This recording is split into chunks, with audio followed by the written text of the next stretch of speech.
customary for the father of the bride to say a few words, so here I am. At first, on behalf of myself and my wife Megan, and David and Donna, we want to thank everybody for being here. We really, really appreciate it. We know a lot of people came from a long way, and it really means a lot to us. And I want to tell you that today, aside from this being their day, you're all special, because you're here because you're special to the Bowmans, you're special to the Sun Guards, you're special to Andrew and Brianna, and we really, really appreciate it. And I did want to see a show of hands, if you don't mind. Who's all here from Alabama? All right. Who's all here from Minnesota? Okay, who's all here? Who's local? Who's the locals? All right. Okay, who's others? Who's the others? All right. I want to give a special shout out to a couple of people. One, cousin Nick Sapalo. I think he wins the award for coming the farthest. 2,424 miles, because I looked it up last night on Google, from California. Nick, stand up. Farthest trip. Good job, buddy. And I think second, but certainly first in hardship, was Brianna's lifelong friend, Kevin Delaney. Where's Kevin? Kevin came from Canada, so he's our international celebrity. He had a few mishaps, got here late yesterday, and he was supposed to be here yesterday morning. So anyway, it's customary to say a few things about the groom, and so I think I'll take my shot. I have to tell you, we knew Drew was in very early on, and the reason is his name's Andrew. I have 2 daughters. I now have 2 son-in-laws, both named Andrew. My name is Andre W., often called Andre. We have a grandson named Andre, so there's a lot of Andys, Andres, Drews running around our household. And we knew when we heard the name, okay, this might be something special. And so I'm going to be short, but I'm going to tell you there's 3 things the father-in-law worries about with the groom. You know, does he really love her? Can he support her? And what kind of character does he have? And I can tell you, Drew passes all those tests. I know he loves her because he's come to Minnesota 3 times. And the last time he came, he ran outside in 20 below weather with no shirt on, just to see if that was really cold. And he passed the test. Brianna asked him to do it, and so I know he loves her. Can he support her? You know, I'm confident he can support her. I was a little shaky in the beginning, because when we first met, he was changing jobs. So I thought, oh, here we go. You know, job hopper, he's a loser, what are we going to do? You know, sort of thing. But then last week, or a week ago, he, got best performer at his company. Huh? How about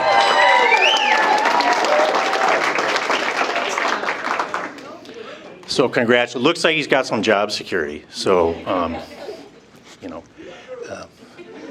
appreciate it. And then, lastly, does he have, good, strong, character? And I can tell you that in our house, you can really judge someone's character about how they handle themselves, around our 24-year-old Down syndrome son, and the kids in the family. And so I'd ask Sammy, what do you think of Drew? I love Drew. There you go. And those of you that saw our granddaughter Clara in the wedding today, she had a birthday this week, and last week at school, they always do, a little party, and they do a little sheet profile on the child, and it's a bunch of questions, and one of the questions is, who do you who do you most enjoy hanging out with? Drew, top of the list. Not grandma, not grandpa, not mom, not dad. Drew, affectionately called Drewy, right, Clara? Huh? And her number one wish when she came down here was she wants to go on a date with Drewy. I'm not kidding you. You know, the guy's barely been around, he's on the top of the list. And we love Drew too. And I'm going to bypass my comments on Brianna because we're short of time. But I got to tell you, I will tell you one thing, two things. Brianna was a really good kid. She was no trouble, great friends, great grades, did everything right from a parent standpoint. You know, she was just great. And so I was thinking, what have I really learned from Brianna? And I got to tell you, her mother and I were a little bit nervous. I mean, she's 36, and we were, thinking, is she, going to find somebody, or, what's the deal? But, she never compromised, and she never gave up on her values. And she stuck to her guns, and, we appreciate everybody coming to the church wedding today. And, she never gave up on her commitments to faith and respect and be a good person. And so it took her a while, but she finally found her Drewy.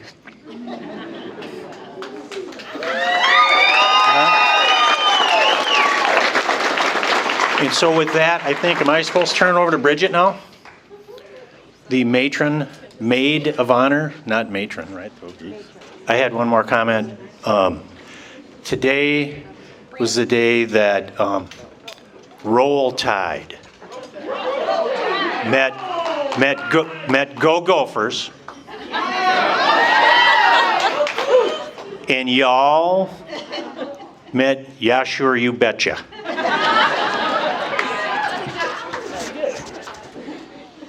So I'm Bridget, Brianna's younger sister, and my dad said a lot of the things that I was gonna say. Whoop. Closer. Okay. So yes, I know they're very thankful for everyone who traveled super far. We are. It is so good to see everyone here to celebrate them. And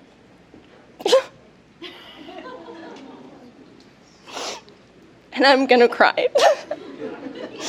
But so growing up, Brianna took her role very seriously as the biggest sister. She was always in charge. Me and Erin kind of had to be on our own to take her on. And even though we were always close, we had our differences. She was, like my dad said, she was always the one to make good choices, never get in trouble, gave us a hard time when we came along, and always got in trouble, did things we weren't supposed to.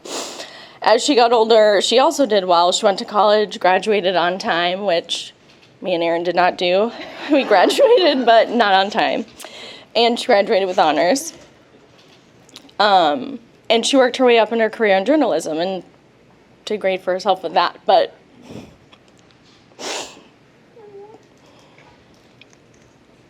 there was just always something missing. Sorry. Shortly before we came down here 2 years ago, she had told me, she said, I just know my husband's not in Minnesota. I have to leave to find him. And I was like, okay, that's fine, but whatever.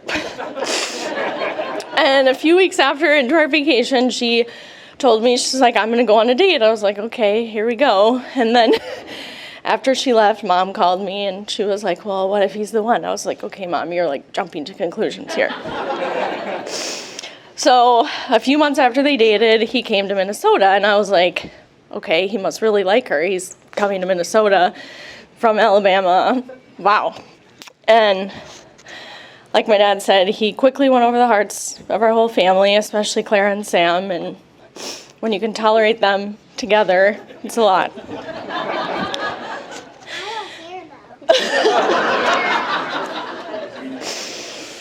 My daughter is a lot like Brianna. And so I always tell them, I'm like, you guys are going to get like the quiet, sweet one, shy one, and I have one like Brianna. But anyways, they built their life together here. They love to travel, try new restaurants. They're obsessed with their dog, Millie. And you both just really seem to complete each other. I don't know if I can finish the rest. You can do it. But I'd be lying if I said I didn't miss you just being a phone call away. To come over when they're driving me crazy or just to hang out, but to see how happy you are, I wouldn't have it any other way. You guys are both finally getting your fairy tale ending, and your love shows that, your story shows that good things are worth waiting for. So I'll stop crying now. But at my wedding, Brianna did a flash mob, but I figured I wouldn't show her up as she's done that her whole life, so that's fine. I'll let her keep that one. But I did put a little something together for you that I hope everyone enjoys, kind of just showing their time here in Destin and their love story.